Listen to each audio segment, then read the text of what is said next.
विश्वामित्र जी गायत्री के ऋषि हैं, तो फिर पहले के लोगों ने गायत्री साधना कैसे की, ये प्रश्न है। तो गायत्री के ऋषि जो कहा गया, ये नहीं कि उन्होंने गायत्री की उत्पत्ति की थी। वो गायत्री का एक विशिष्ट प्रयोग उन्होंने करके दिखाया। तो जैसे ये विशेषज्ञता की ट्रॉफी होती है, ये एक ट्रॉफी है। पहले वशिष्ठ जी ने प्रयोग किया था, ब्रह्मा जी ने प्रयोग किया था। पद्म पुराण के हिसाब से ब्रह्मा जी को जब उत्पन्न हुए तो क्या करें, तो गायत्री मंत्र मिला, उसे उन्हें शक्ति आई। तो ब्रह्मा जी ने गायत्री का प्रयोग किया तो उन्हें शक्ति आई, तो उन्हें सृष्टि कर दी। तो एक ऋषि उसके ब्रह्मा जी,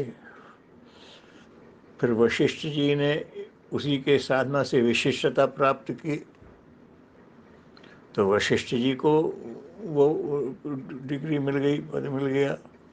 उसके बाद ब्रह्मा जी के बाद गायत्री के ऋषि हुए वशिष्ठ जी, ब्रह्मा जी ने वो पास कर दिया। चैंपियनशिप की बेल्ट है ये। अब उसके बाद विश्वामित्र जी ने प्रयोग करके दिखाया, क्षत्रिय होते हुए ब्रह्मर्षि के पद प्राप्त की। तो उनकी सहमति देने के लिए नियुक्त किया गया था वशिष्ठ जी को ही। वो सबको पता है कि वो सब कुछ उनका तब पक गया था, लेकिन उनका अहंकार नहीं गया था, इसे ब्रह्मर्षि नहीं कह रहे थे। इसलिए वो आकर, और जब वशिष्ठ जी से पहले वशिष्ठ जी से तो उनका विरोध हुआ था, जब वो राजा विश्वरथ थे तब।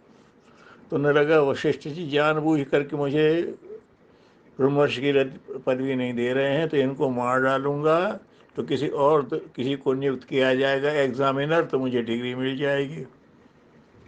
वैसे सामने आके तो मार नहीं सकते थे, देख चुके थे कि उनके सारे अस्त्र शस्त्र उनके ब्रह्मदंड के सामने समाप्त हो गए।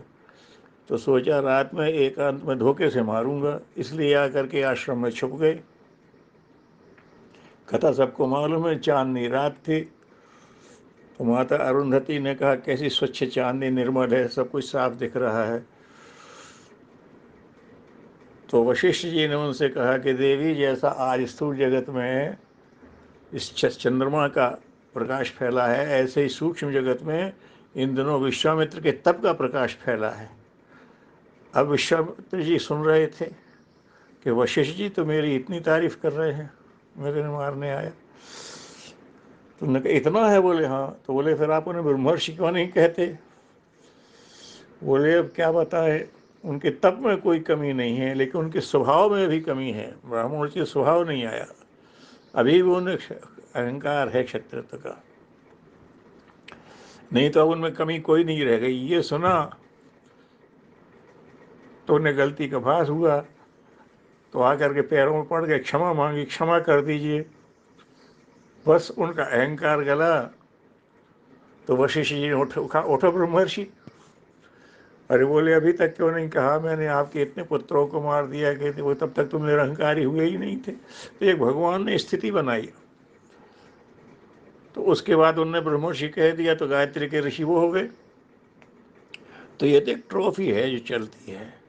अब उसके बाद ये कहा जा सकता है कि गायत्री की ऐसी विशिष्ट साधना किसने की, तो उसके बाद गुरुदेव ने की है। तो लोग कहते हैं कि इस युग के विश्वामित्र वो है। आजकल कहेगा गायत्री का ऋषि कौन है, तो लोग कहेंगे आचार्य श्री राम शर्मा है। विरोधी भी, किसी ने उनसे प्रश्न किया, बोले गायत्री तो उन्हीं से जाके पूछो, गायत्री के विशेषज्ञ तो वो है। तो ये जो है कि वो गायत्री के दृष्टा तो है, उन्होंने उसको गायत्री के मंत्र का यथार्थ समझा और जीवन में लाके तब करके दिखा दिया, इसके लिए वो हैं।